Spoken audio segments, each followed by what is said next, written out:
Неодамна излезе монографијата Иван Котев помеѓу фолклорот и животот. Автор сте вие, доктор Ана Витанова Рингачева, и токму ова издание е повод за денешниот разговор. Размислував зошто насловот е Иван Котев помеѓу фолклорот и животот, ако знаеме дека 2/3 од животот на Иван Котев го чини фолклорот. Токму така, самата монографија како да беше предодредена да го носи насловот Иван Котев меѓу фолклорот и животот, заради тоа што сите ние кои што го познаваме Иван Котев, сите ние кои што сме негови соработници, па соговорници, така да кажам, всушност знаеме дека целиот негов живот од најраната младост па се до зрелите години се посветени токму на фолклорот, односно на она негова фолклористичка дејност која што е најтесно поврзана со собирачката дејност, односно дејност која што подразбира одење на терен, вадење на оние фолклористички артефакти кои што тој потоа без да им ја избрише патината ги дава на показ на научната јавност. Како е структурирана оваа монографија? Има дел кој што е посветен токму на животот на Иван Котев, односно го следи неговиот развој од најрана возраст, имаме дури некои биографски податоци, но што имаме во вториот и научниот дел? Може ли да им објасниме на гледачите што може да се најде во оваа монографија која што е прилично обемна, околу 500 страници? Така, станува збор за едно обемно дело. И самата монографија е структурирана, има некаква ненаметлива хронологија, ете така да кажам, со тоа што на почетокот е дадена, односно приложена богатата биографска и библиографска дејност на Иван Котев, освен неговиот животен пат во кој што се дадени всушност сите детали кои што се значајни за ликот и делото на Иван Котев. Она што посебно сакам да го истакнам се неговите значајни библиографски единици кои што всушност кажуваат, односно покажуваат колку Иван Котев е посветен не само на собирачката дејност, туку и на тоа истата таа собирачка дејност, сите тие вредни материјали кои што тој ги вади од терен, подоцна да бидат и од негова страна, меѓутоа и од страна на научниците да бидат истражувани, да бидат анализирани и самото тоа кажува дека таа негова библиографија која што содржи над 200 единици, што е навистина референци, што е навистина за почит, кажува дека Иван Котев не е само фолклорист, туку дека тој е и сериозен научник и истражувач на фолклорот. Освен биографијата и библиографијата, самата монографија ги содржи оние селектирани од моја страна научно-истражувачки трудови кои што јас сум ги пишувала, а се директно иницирани, односно директно се поттикнати од собирачката дејност на Иван Котев од една страна, меѓутоа и од тоа што од тие материјали може да се аплицира во научни цели. И на крајот има трудови кои што се пишувани од мои колеги, истражувачи, научници, универзитетски професори, фолклористи, кои што дел од својата научна актива посветиле на делото на Иван Котев. Делото на Иван Котев се истражуваше пред неколку години кога се организираше и научен симпозиум во негова чест по повод 80 години од животот и 50 години од собирачката дејност.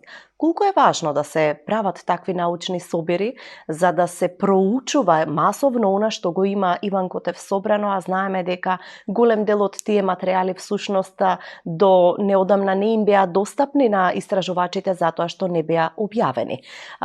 Треба ли да имаме, не знам, да си поставуваме такви цели за да може да се на некој начин собере една сериозна научна како да речам актива која што ќе може да служи понатаму за понатамошни подлабоки истражувања?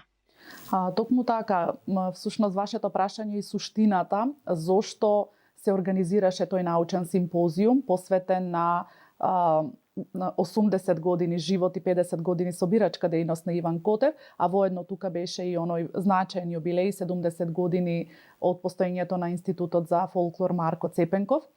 И тогаш и самите колеги кои што беа на научниот симпозиум го истакнаа токму тоа, дека научните симпозиуми, конференции кои што би требало во иднина да се организираат, а ќе бидат посветени на токму на фолклорот, треба да ни бидат навистина приоритет, заради тоа што сето она што ние денес го живееме како реалност, а сведочиме дека имаме можеби и сериозни проблеми во однос на тоа, се докажуваме секој ден кој е нашиот вистински идентитет.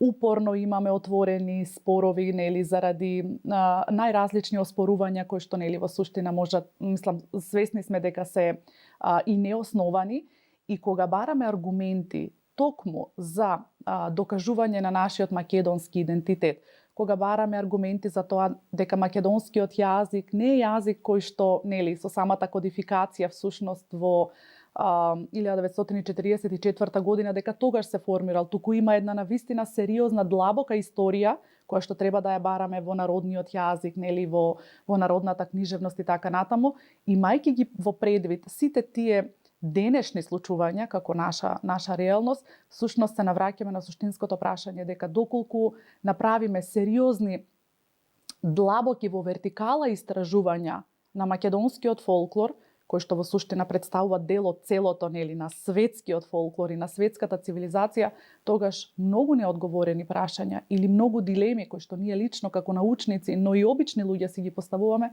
одговорите се токму таму.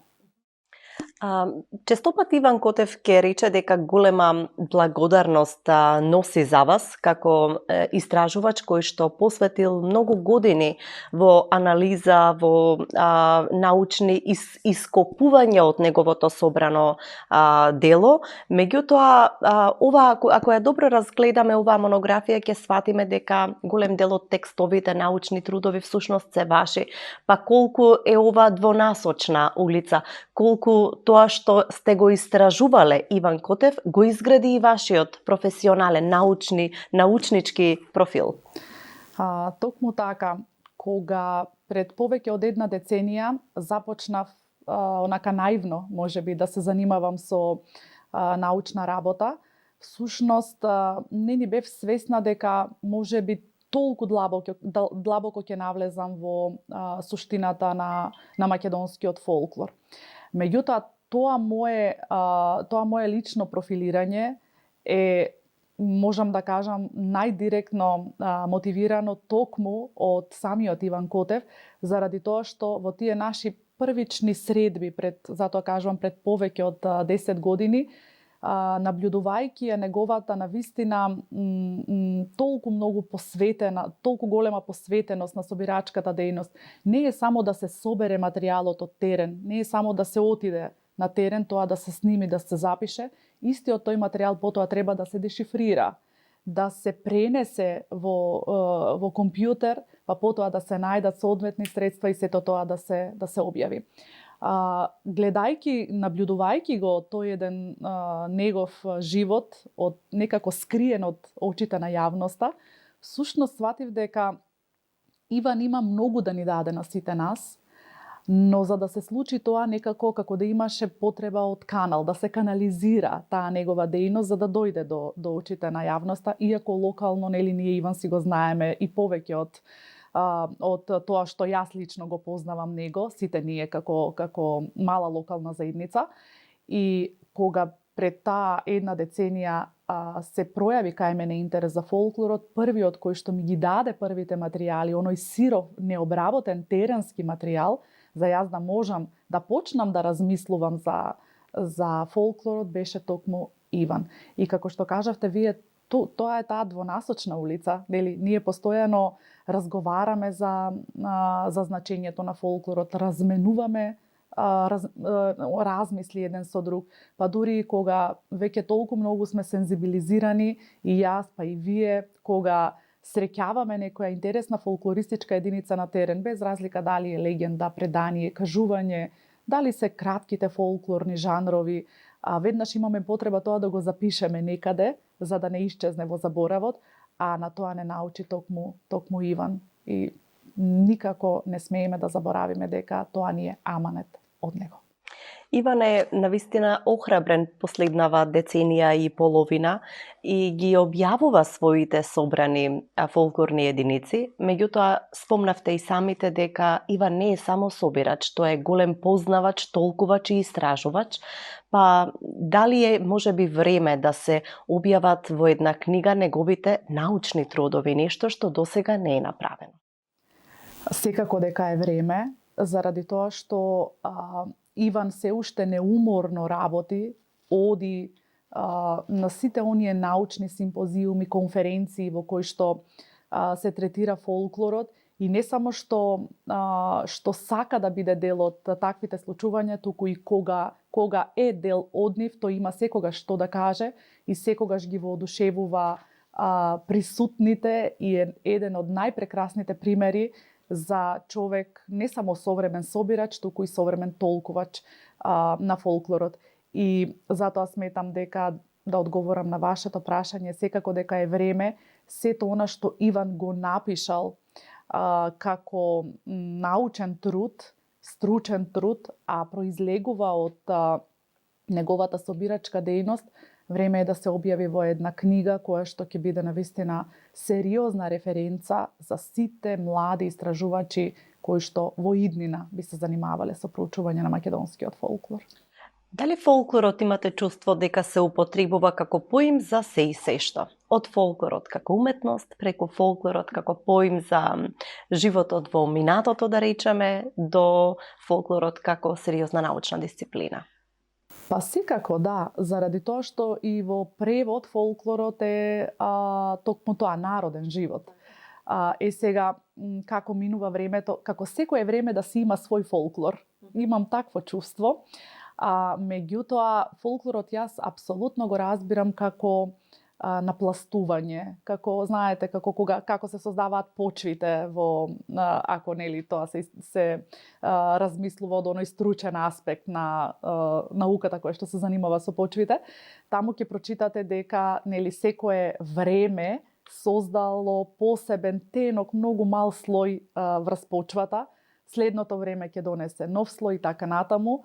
И како минувале годините, така почвата се напластувала за денеска да биде плодна, за да можеме нели со засадување на зрно да добиеме плод. Истата некако символика всушност ја пресликуваме кога говориме за фолклорот. За мене фолклорот како пред се не само како научна дисциплина, туку и воопшто како поим има навистина длабока суштина, бидејќи распластувањето на оние слоеви што се напластиле, слоеви кои што времето ги напластило, всушност не се само запишани или запаметени или оставени некаде таму во колективната меморија, туку тоа се еден вид отпечатоци на животот на предците кои што ја газеле оваа земја пред нас. И кога вие читате приказна, песна, кажување, анегдота, што и да е од минатото, всушност вие на некој начин како да го оживувате тоа минато оживува пред вас за да се преслика во иднината. И кога правиме, например, компаративни согледувања на мотивите, да кажам, од некое постаро време и денес, ние всушност сваќаме дека во суштина животот има една единствена линија, само што условите во кои што тој живот се одвивал некогаш и денес се променети, но човековата мисла, човековата размисла, човековите потреби останале исти. Тука ли треба да ја бараме мисијата на фолклорот или можеби во многу подлабоки научни истражувања и многу поголеми вложувања за да можеме да извлечеме еден сериозен материјал кој што ќе им го оставиме на идните генерации? Дали само како собирање и складирање или мисијата треба да ја бараме многу подлабоко? Так. Некаде во науката. Во науката. Собирањето и складирањето е само некоја почетна точка.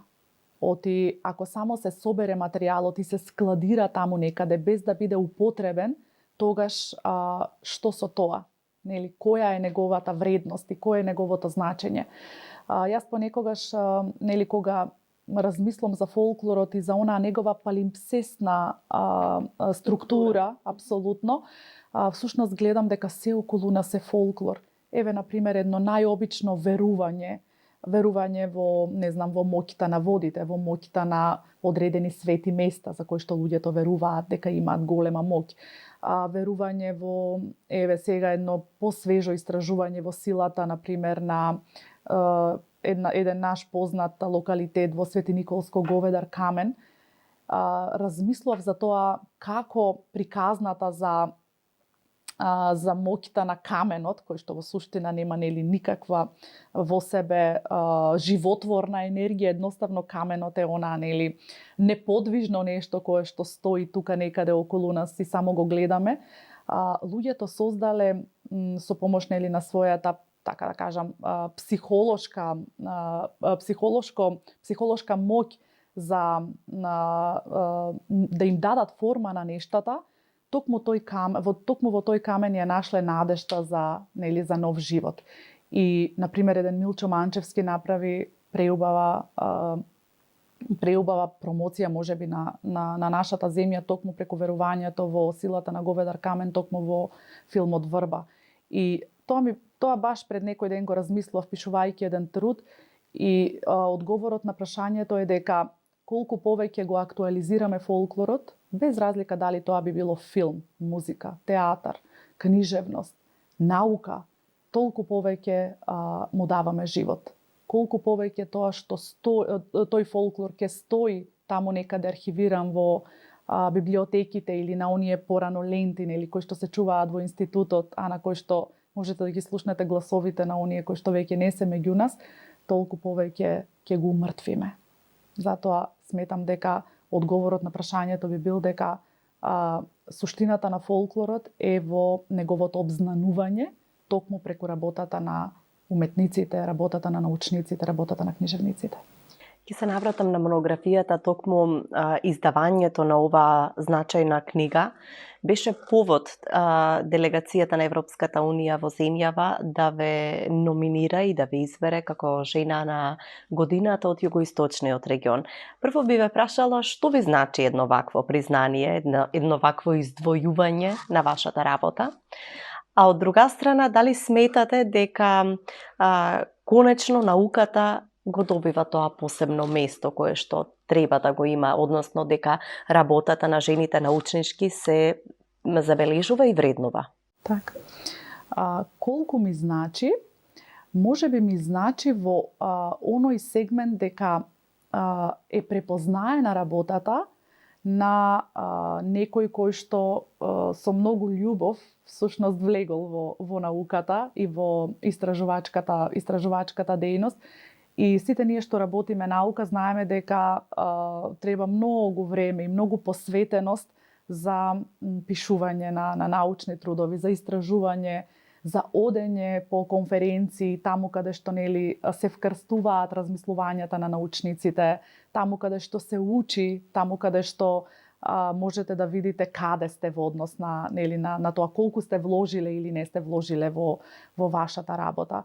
И можеби токму тој момент на препознавање ме прави да се чувствувам среќна заради тоа што сум издвоена од група жени кои што исто така биле номинирани за истото признание во овој југоисточен дел на Македонија.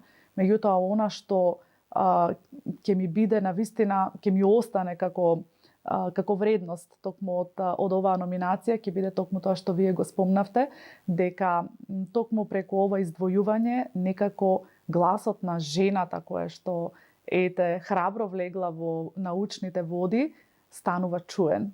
И не само што се слуша, туку и се вреднува, а штом се слуша и се вреднува, тогаш таа жена може да повлече со себе и многу други жени и од помладата генерација кои што ќе се охрабрат да влезат во научните води.